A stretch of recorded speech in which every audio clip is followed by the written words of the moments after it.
so we're going to start with elimination now today. Instead of doing substitution, solving something for y or x and then substituting it, we're going to eliminate an x or a y. Sometimes that means we have to multiply, sometimes that means we can just straight up do regular math, just like kids. So if I have 3x plus 2y equals 4, and I have 5x minus 2y equals -1, and I want to do substitution, or elimination, what I'm going to do is eliminate the 2y and the -2y. I'm just going to simply add the problems together to cause elimination. Because I have nothing else I have to do to it, because this one's already negative, this one's already positive, and they both have the same number. So, elimination. I'm just simply adding up both of these together. 3x plus 5x is 8x, and 4 plus -1 equals 3, yes? So I get 8x equals 3, and then from there you would divide by 8, and you get x equals 3/8. Now, you're not done yet. I need to plug this back into one of the two equations so that I can solve for y. It doesn't matter which one you plug it into. I'm going to just plug it into this one here. So I have 5 times 3/8 minus 2y equals -1. 5 times 3 is 15, so I get 15/8 minus 2y equals -1. I'm going to subtract 15/8 from both sides so that I get -2y equals 15 over 8 goes, let's hear, 1 and 7/8. Yes, what? How did you get 15? Because I've substituted 3/8 in for the x. 5 times 3 is 15. Okay. Okay. So 15/8, -15/8 and -1 gives me -2 and 7/8, right? Because 15/8 is 1 and 7/8. So -2 and 7/8. And then I'm going to divide by -2, and y is going to equal 7/8. So my solution is my ordered pair of 3/8, 7/8. That's 24. 27 It says -2y, equals -2 and 7/8.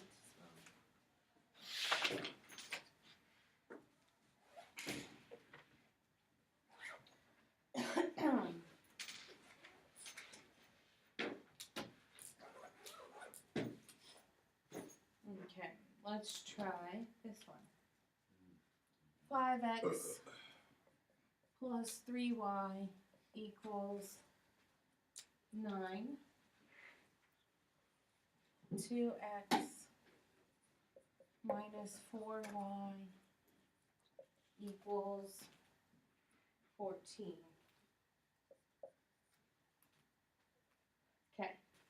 X and Y's, neither of them are similar, so it doesn't matter which one we want to eliminate. We're going to have to multiply both the top and bottom equation by numbers to get it there. So you want to eliminate the X or the Y?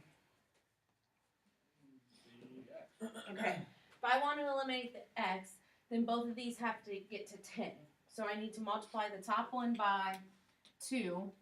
And when I multiply the top by 2, I'm multiplying each individual piece by 2. This part, and this part.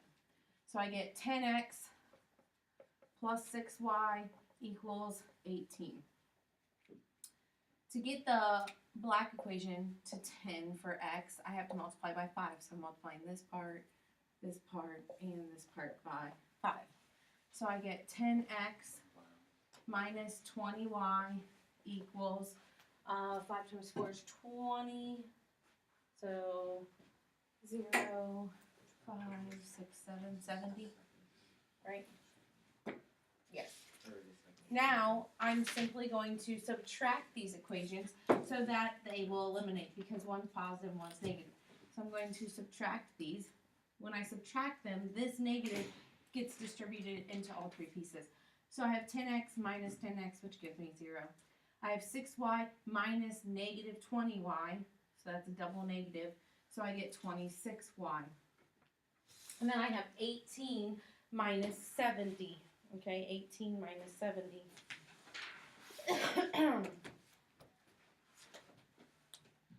So I'm going to do 18 minus 70, which is 60.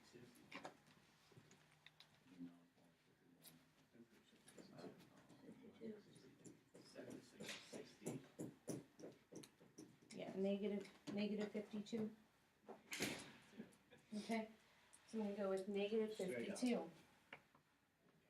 You divide by 26. 26 goes into negative 52 how many times? Negative 2. Negative 2 times. So there's my y. I'm going to take my y and I'm going to plug it back in.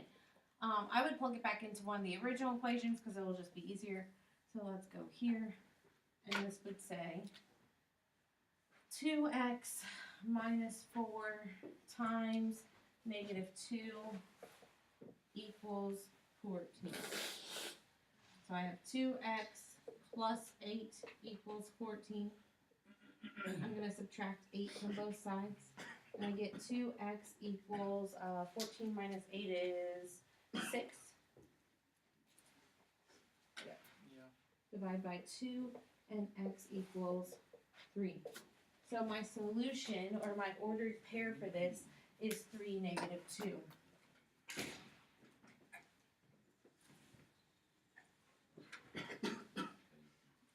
Using elimination again.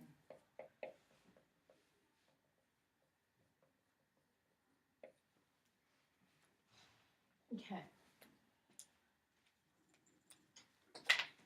So those are 2 examples of elimination. Let's see if we can do more stuff.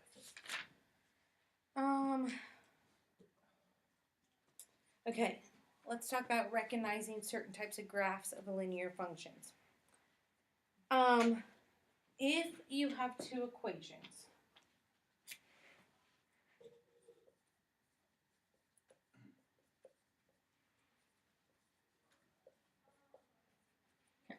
if I have an equation that says 2x minus 3y equals 3, and I have another equation that says negative 4x plus 6y equals 6. Okay? What do you notice about those 2 equations? They can divide. 2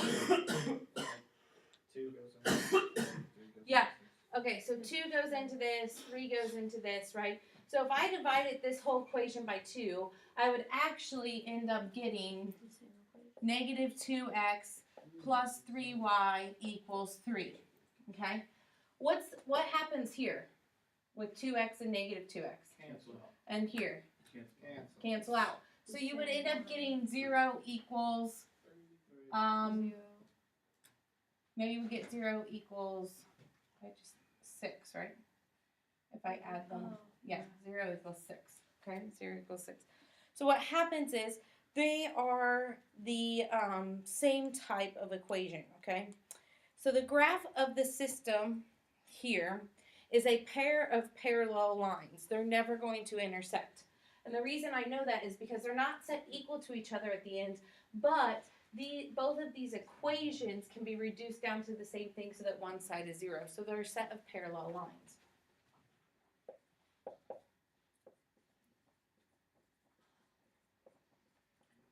So your graph would look something like, this, with parallel lines that aren't even.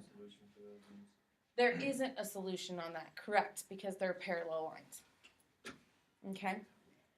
Then what happens if you get something that looks like this? 2x minus 3y equals 3 and x plus 2y equals 5. Okay. What would you have to do to solve this?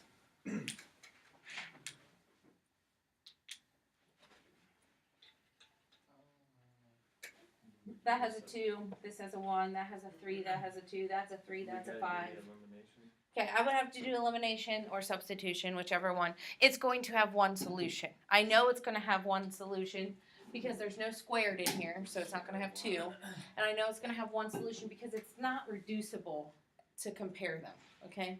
So this is going to end up having one solution. So if I graphed these, I would be able to see that one line goes like this, and one line's going to cut through it this way, and I would figure out what this one solution is. Okay? The third type of equations you can have, and if you can recognize these, you often have less work to do, is something like 2x minus 3y equals 3, and I'm going to have negative 4x plus 6y equals negative 6. What do you notice about those equations? Oh, the reduce, Yeah, 2 goes into 4. 2, I can break this down by 2, right? And then I end up getting negative 2x plus 3y equals negative 3.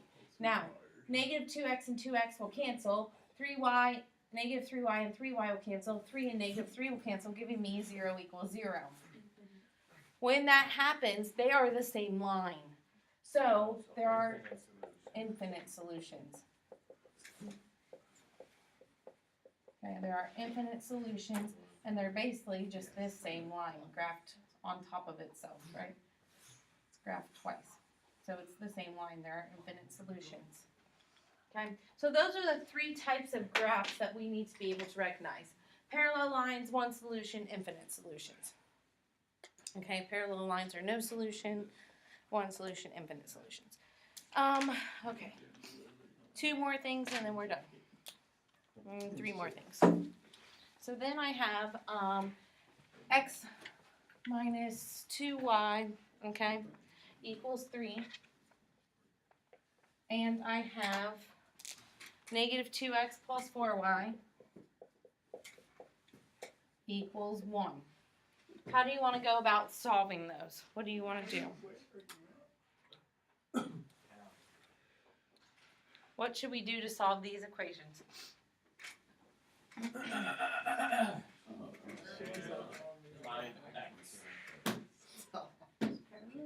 If I want to use elimination, what'd you say it is, Lindsay?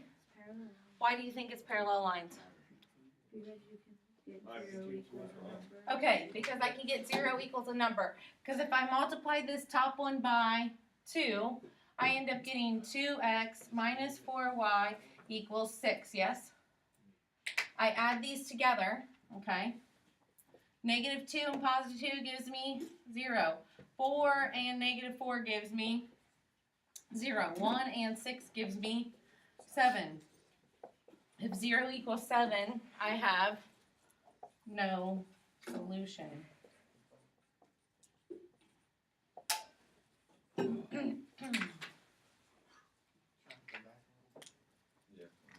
And then we have 2 more things, and then we'll be done. Let's say you have 2x minus y equals 1. And I have 4x minus 2y equals 2. 4x minus 2y equals 2. Okay? If I multiply the top equation by 2, boys, stop. I get 4x minus 2y equals 2. So I'm going to subtract these equations from each other. When I subtract, I get 4x minus 4x, which is 0. Negative 2y minus negative 2y, so that's a double negative is a positive, so I get plus 0. And then I get 2 minus 2, which is 0. 0 equals 0 means infinite. Is this just another thing? Mhm. You can do it then. Yep. I'm feeling good about this one. Okay? Last thing you're going to have to deal with is word problems. Okay? So, an airplane flying into a headwind travels the 2,000-mile flying distance between Cleveland, Ohio, and Fresno, California, in 4 hours and 24 minutes. On the return flight, the airplane travels this distance in 4 hours. Find the airspeed of the plane and the speed of the wind, assuming that both remain constant. Okay?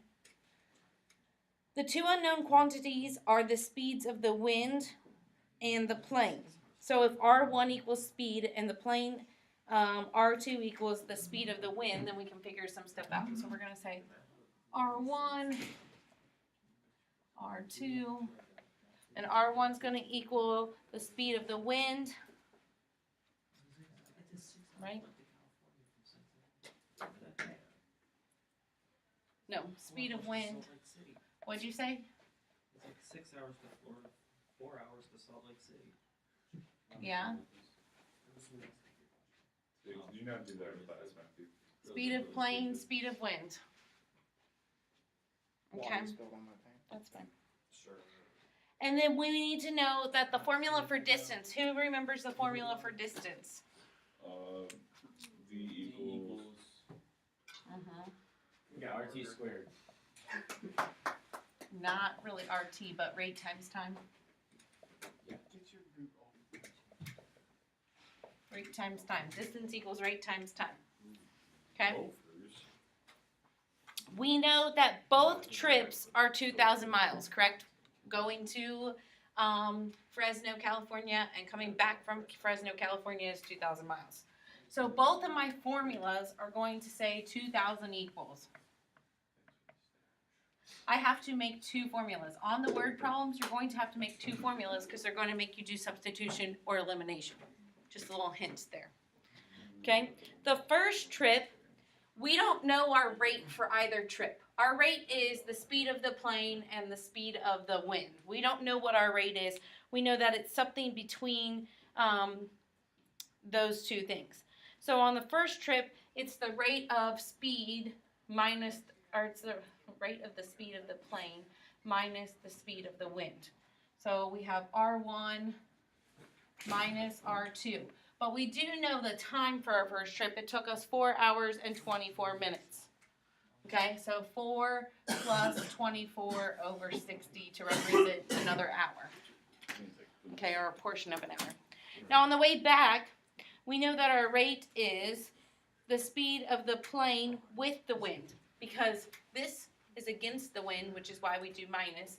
And when it's with the wind, we're going to do addition. Because when you're coming back from California, the wind is with you, which is why it only took them 4 hours, because it was less time. That's how I knew it was with the wind. What? Use the restroom. Yeah. Okay, so then I would have to solve this problem from there. I could solve this problem, okay, by getting rid of this onto the other side. So if I multiply this side by 4, right, and if I multiply this side by 4 and 24/60ths, I'm going to get stuff by itself so I can start to solve. Does that make sense? Okay, so I'm going to go ahead and do that. What is 4 plus 24/60ths? Is that, let me change that into a fraction is what I'm saying. So 60 times 4 is 240 plus 24. So you get 264 minutes, right? Okay. This is 2,000 times 4. Okay. But if I change 4 into minutes, once again, that's 240 minutes, right? Okay, so what happens is these equations simplify into 5,000 equals, okay, 11R1 minus 11R2. And the second equation simplifies into 500 equals R1 plus R2. So from there, we have to do a little bit of elimination or something along those lines. I would personally multiply this bottom equation by 11. So I can do elimination. if I multiply this by 11, right? Then I have 5,000 equals 11 R1 minus 11 R2. And this is 11 R1 plus 11 R2, okay? And then I'm going to have it set equal to 500 times 11 is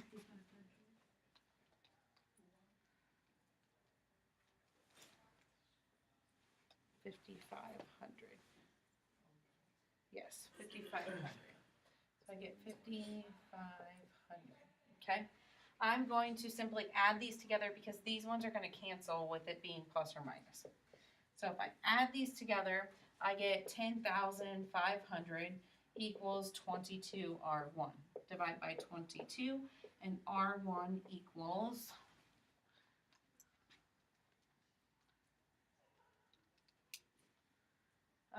477.27, something like that. 477.27. To figure out what R2 is, I plug it back in to one of the equations, okay? Doesn't matter which one. So I'm just going to plug it into the equation for R2, and R2 was, well, I can just plug it into something this simple. Plug this back in here, and I would get 500 equals 477.27 plus R2. So R2 is going to equal whatever 500 minus 477.27 is. 500 minus 477.27, and you get 22.73. Now, R1 is the speed of the plane. So the plane is going 477.27 miles per hour. Ain't nothing gonna break my stride. Okay, and this is the speed of the wind. So the wind is going 22.73 miles per hour.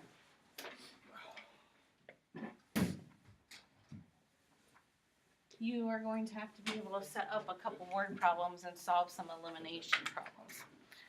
That is what this whole section is about.